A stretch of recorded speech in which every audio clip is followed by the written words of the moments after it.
Namun yang menjadi misteri hingga kini adalah di mana letak gua tersebut. Ada yang mengatakan di Yordania, ada yang menyebutkan di Turki, bahkan ada yang menunjuk wilayah Suriah. Kedua, kota Iram Zatul Imad, kota megah yang hilang. Ukhdud, lokasi parit para syuhada dibakar hidup-hidup. Dalam surah Al-Buruj, Allah Subhanahu wa Ta'ala menyebutkan kisah tragis. 5. Gunung Judi, tempat berlabuh bahtera Nabi Nuh.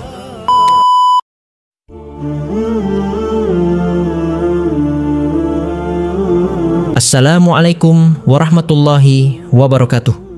Segala puji bagi Allah, Rabb semesta alam. Syalawat dan salam semoga tercurah kepada Nabi Muhammad Shallallahu Alaihi Wasallam, keluarga, sahabat, dan umat beliau yang setia mengikuti petunjuknya hingga akhir zaman. Pada kesempatan kali ini, insya Allah kita akan membahas 5 tempat misterius yang disebut dalam Al-Quran dan Sunnah.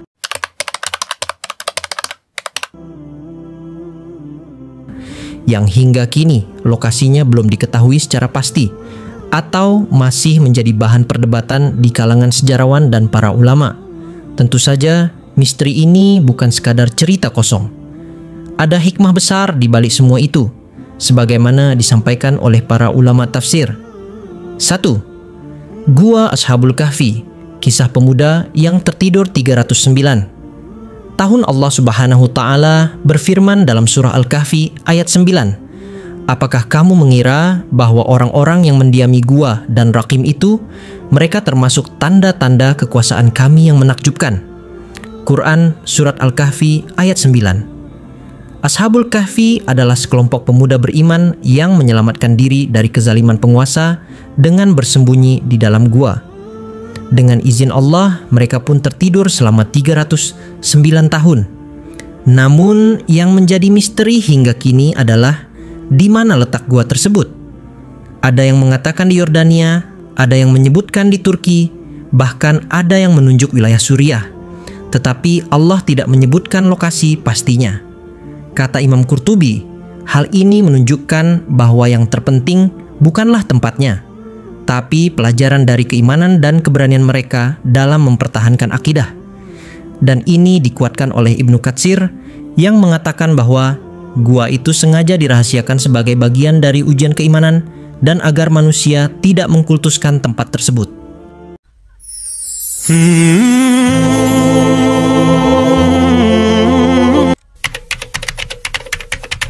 Kedua, kota Iram Zatul Imad, kota megah yang hilang. Dalam surah Al-Fajr ayat 6 hingga 8, Allah menyebutkan kaum Ad. Tidakkah kamu perhatikan bagaimana Tuhanmu berbuat terhadap kaum Ad, yaitu penduduk Iram yang mempunyai bangunan-bangunan tinggi yang belum pernah dibangun seperti itu di negeri-negeri lain?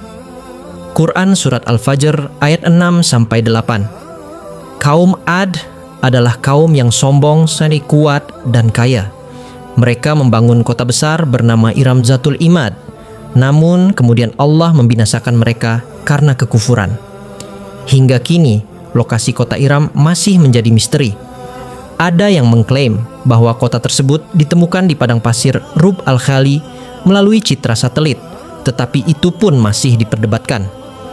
Ibnu Katsir dan Al-Qurtubi menjelaskan bahwa kota ini adalah simbol kemegahan yang musnah karena kesombongan.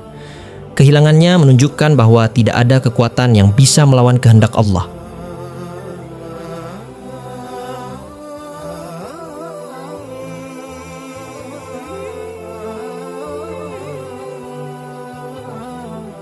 Tiga, Majma' al-Bahrain, tempat pertemuan Nabi Musa dan Khidir. Masih dalam surah Al-Kahfi, Allah menceritakan perjalanan Nabi Musa untuk mencari ilmu, hingga bertemu dengan seorang hamba syalih, Khidir.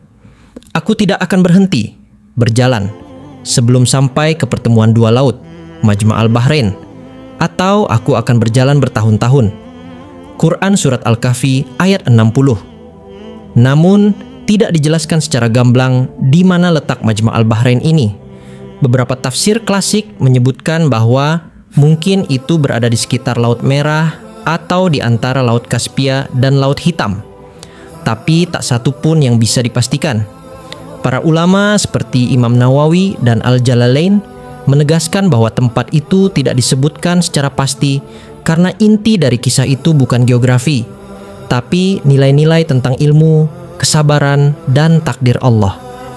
Bahkan seorang nabi besar seperti Musa pun harus belajar dari Khidir, seorang hamba yang diberi ilmu laduni.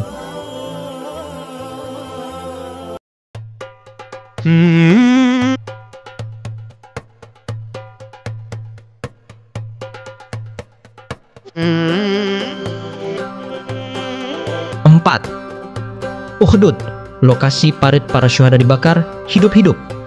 Dalam surah Al-Buruj, Allah Subhanahu wa Ta'ala menyebutkan kisah tragis. Binasa dan terlaknatlah orang-orang yang membuat parit Ukhdud yang dinyalakan dengan api penuh bahan bakar. Quran Surat Al-Buruj ayat 4-5. Para ulama tafsir seperti Ibnu Jarir Ats-Tsabari dan Ibnu Abbas menyebutkan bahwa tragedi ini terjadi di Najran, Yaman, di mana raja yang zalim membakar hidup-hidup kaum beriman.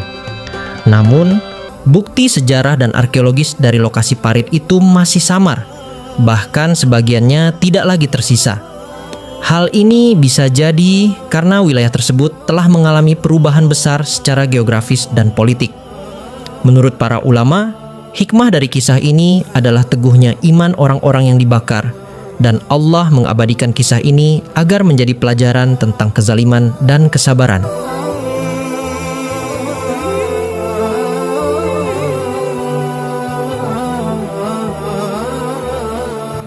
Lima, Gunung Judi, tempat berlabuh bahtera Nabi Nuh. Allah berfirman dalam surah Hud ayat 44, lalu air itu disurutkan dan perintah pun diselesaikan dan bahtera itu berlabuh di atas Gunung Judi. Disebutkan bahwa kapal Nabi Nuh berlabuh di Gunung Judi, tetapi di mana persisnya Gunung Judi ini? Sebagian ahli menyebutkan letaknya di wilayah Turki Tenggara di sekitar Shirnak, dekat perbatasan Irak. Namun ada pula yang mengaitkannya dengan Gunung Ararat di Armenia, meskipun itu lebih dikenal dalam tradisi non-muslim. Ibnu Katsir menyatakan bahwa Gunung Judi berada di wilayah Mesopotamia, tapi tidak ada penegasan lokasi secara mutlak dalam syariat. Hal ini menunjukkan bahwa yang penting bukan lokasi bahteranya, tapi bagaimana Allah menyelamatkan hambanya yang beriman dan membinasakan yang ingkar.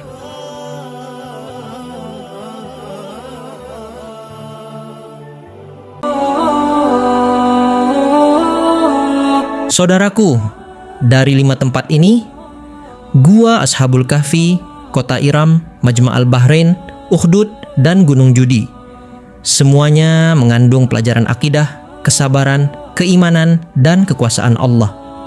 Adapun mengapa tempat-tempat itu tidak dijelaskan secara detail, sebagian ulama seperti Syekh As-Sa'di menyebut bahwa ini adalah bagian dari hikmah Allah dalam menyembunyikan sebagian informasi dunia, agar manusia tidak menyibukkan diri dengan yang tak perlu dan lebih fokus pada pesan-pesan iman dan amal dari kisah-kisah tersebut. Inilah yang membedakan antara ilmiah yang hakiki dan penasaran duniawi semata. Islam mengajarkan kita untuk mencari ilmu yang menambah iman dan amal, bukan hanya informasi yang memuaskan rasa ingin tahu. Semoga pembahasan ini bisa menambah keyakinan kita bahwa dalam Al-Quran tersimpan banyak kisah yang penuh hikmah, bahkan di balik hal-hal yang tampak misterius. Allah berfirman dalam surah Yusuf, sesungguhnya dalam kisah-kisah mereka itu terdapat pelajaran bagi orang-orang yang berakal. Quran Surat Yusuf ayat 111. Mari kita jadikan kisah-kisah ini sebagai sarana untuk menumbuhkan iman, sabar dalam ujian, dan yakin bahwa semua ketetapan Allah pasti mengandung kebaikan. Di zaman informasi seperti sekarang, cerita-cerita tentang Islam sangat mudah tersebar. Ada yang mengisahkan keajaiban, mimpi, sampai hal-hal gaib. Tapi ingat, tidak semua cerita itu benar. Sebagai Muslim, kita harus hati-hati. Jangan jadikan cerita tanpa dalil atau sumber yang jelas sebagai dasar beragama. Agama kita berdiri di atas ilmu, bukan emosi atau kisah-kisah viral. Yuk, biasakan cek sumber. Karena kebenaran bukan dari banyaknya yang menyebarkan, tapi dari ilmu yang kuat dan terpercaya. Jangan lunas subscribe untuk tersebarnya kebaikan. Wabillahi taufiq wal hidayah. Wassalamualaikum warahmatullahi wabarakatuh.